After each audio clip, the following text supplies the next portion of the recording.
सवाल ये नहीं है कि बस्तियां किसने जलाई, सवाल यही है कि पागल के हाथ में माचिस किसने दी।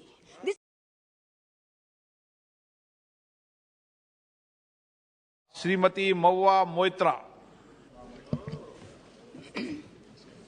Honorable Speaker, sir, on behalf of my party, the All India Trinamool Congress, I rise to speak on the additional demand for grants 22-23. I begin by quoting the author Jonathan Swift.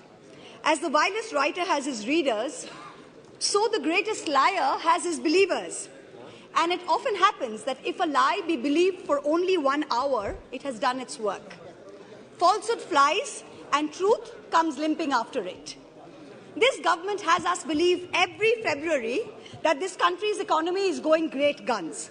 We are the fastest growing, most efficient global player. Everyone is getting employment. We're getting gas cylinders. We're getting electricity. We're getting pakka houses. This falsehood flies for about 8 to 10 months, and then the truth comes limping after it.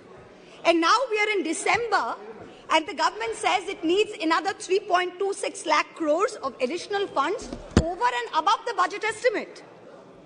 The government and the ruling party coined the term Pappu. You use it to denigrate, to signify extreme incompetence. Let me use the next few minutes to point out what the data, the statistics tell us as to who the actual Pappu really is. NSO numbers were out yesterday. Industrial output has shrunk by 4% in October to a 26-month low. The manufacturing sector contracted 5.6%. Manufacturing is still the biggest generator of jobs. 17 of the industry sectors that make up the index of industrial production have recorded negative growth rates. Forex reserves have fallen by $72 billion in under a year.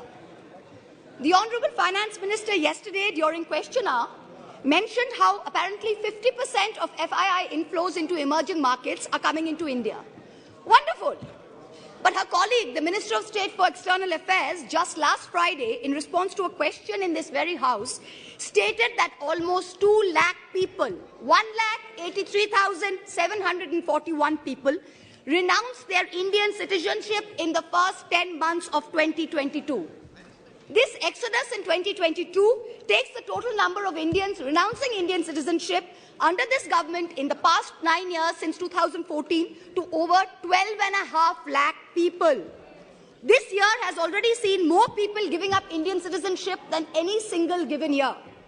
High net worth individuals are willing to pay up to $1 million to get citizenship of Portugal, of St. Kitts, of Greece. Is this the sign of a healthy economic environment?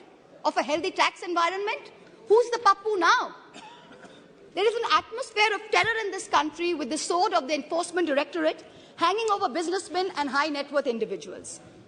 The ruling party buys lawmakers for hundreds of crores, and yet members of the opposition represent 95% of lawmakers under investigation by the Enforcement Directorate. But forget politicians. They're tough. They can fend for themselves. Businessmen and high net worth individuals are soft targets.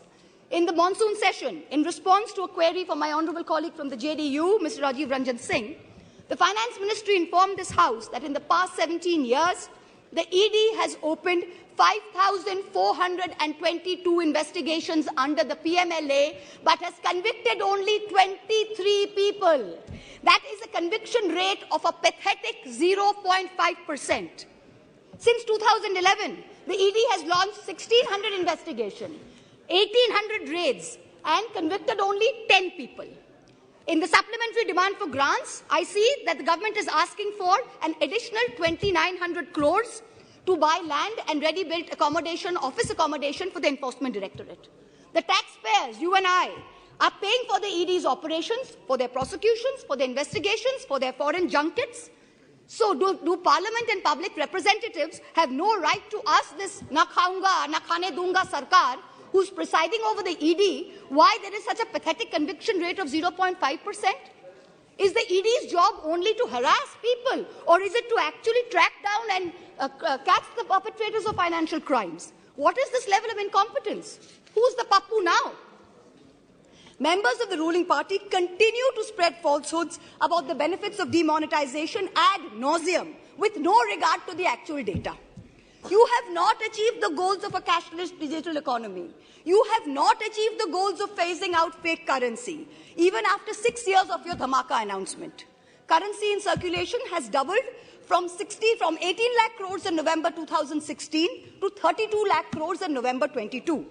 Cash management company CMS's cash index for ATM hit an all-time high this Diwali. Cash is still king. Demonetization did not achieve any of the 3 targets. Who's the pappu now? I've been reviewing the demand for additional grants, and there are various items in it that are shocking. From a total subsidy request of 1,09,000 crores in March, the Department of Fertilizers has asked for an equal amount in the supplementary request. Just urea alone is accounting for 86,000 crores. Phosphorus and potassium are controlled because they are nutrient-based subsidies. What is this government doing to stem the overuse of urea, which is killing the soil, killing productivity, and killing our health? What the soil needs is balanced use of fertilizers. Bengal has been promoting a balanced fertilizer blend of major fertilizers. And now we are suffering because the centre is starving us of the most popular mix of NPK, which is the basal application for potato. During November 22, Bengal asked for a certain amount, and only 33% of our demand for balanced fertilizers was met by the centre. Most of the urea-based subsidy is going to GAIL, because GAIL supplies the maximum gas to the fertilizer sector. When are we going to see the much-promised reform and competition in this natural gas sector? When are we going to see the promised transmission system operator, the unbundling of GAIL? Is the government hiding and protecting GAIL under the garb of providing urea subsidies to people? Nearly 2,000 crores supplementary demand is for large industry, whereas only 233 crores is for the MSME sector. But the MSME sector accounts for 90% of jobs in the industrial sector. These are very distorted priorities. About 45,000 crores demand is for Manrega and other rural employment schemes. This is far too little, far too late. The rural sector accounts for nearly 2/3 of employment in this country. Field reports suggest that only a very small fraction of rural households are getting Manrega jobs. That too not more than 30 to 40 days instead of the assured 100 days. That too, there's a 3 to 4 week lag in wage payment simply because there is inadequate allocation of funds. There is also no supplementary demand for subsidized food delivery under PDS. There's an overall anti-poor bias in the supplementary demand for grants. BSNL is being provided, this is very interesting, BSNL is being provided a viability gap funding of 18,000 crores for rural wireline operations. Prima facie, I don't have a problem with this. But if the government of India wants to keep giving BSNL viability gap funding, it is also giving it free spectrum worth 30,000 crores. Then why not make BSNL free roaming rural for everybody? If I'm not a BSNL user, I'm an Airtel user. I am paying for BSNL's free spectrum. It is not only BSNL subscribers who are paying for it. So if Airtel has poor network in a rural area, why can my phone not latch on to BSNL? Taxpayers are paying for this. Make it free for all in rural areas. The supplementary demand for grants will amount to an additional expenditure of about 4.36 lakh crores. This is going to raise the fiscal deficit above the target that you mentioned in the budget. So what is the government's additional revenue mobilization measures, especially non-tax revenue, that is going to make this up, make up the additional expenditure so we stay within the fiscal demand targets, fiscal deficit target?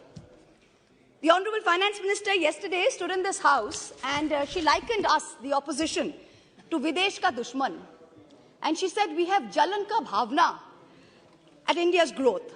I stand here today to tell the Honourable Minister, wherever she may be, to tell this government, to tell this ruling party, that all of us here have given up our lives, our youth, our jibon, our jobon, as it were, to dedicate ourselves to the service of this great land, to the service of its people. We represent the farthest corners of this country, from Karimpur to Kutch, from Katgodam to Kasargod. It is our inalienable right to ask the questions of this government. It is our right to question your incompetence. And it is this government's Raj Dharma that should make the treasury benches sit down, listen to our voices, and not react like the proverbial Khisyani Billi. It requires enormous courage and tenacity to simply stand up here and speak the truth, and we are doing it. In contrast, the ruling party is moving from one incendiary issue to another, from the division of Bengal into North and South, to the Citizenship Amendment Bill, to releasing convicted lifetime murderers and rapists just before an election, to openly trying to challenge the judiciary into submission. You somehow keep hoping that you will scare India into submission and you will keep winning power term after term. But it's not working. You just went to election in 3 states. With all your might, with all your resources, you won in only 1. The president of the ruling party could not hold on to his own home state. Who's the Pappu now? A certain honorable MP from the Treasury benches, who's given to trespassing in high-security zones, who goads us all with equal measure of falsehood and fake bravado, yesterday took cheap pot shots at my state, the state of Bengal, with false claims of diversion of Manrega funds. To him I say this, sir, don't push your luck. I went to Mount Holyoke College. I worship Ma Kali, and I've been elected twice from a border constituency. In your lingo, I say to you, and this is not unparliamentary, don't take panga. A certain Jari Booty Baba says publicly he likes women in saris, shalwars, and also nothing at all. In the presence of the wife of a deputy chief minister of the ruling party, hand on heart, ask yourselves, had any opposition leader said anything remotely similar, you would have been baying for their blood.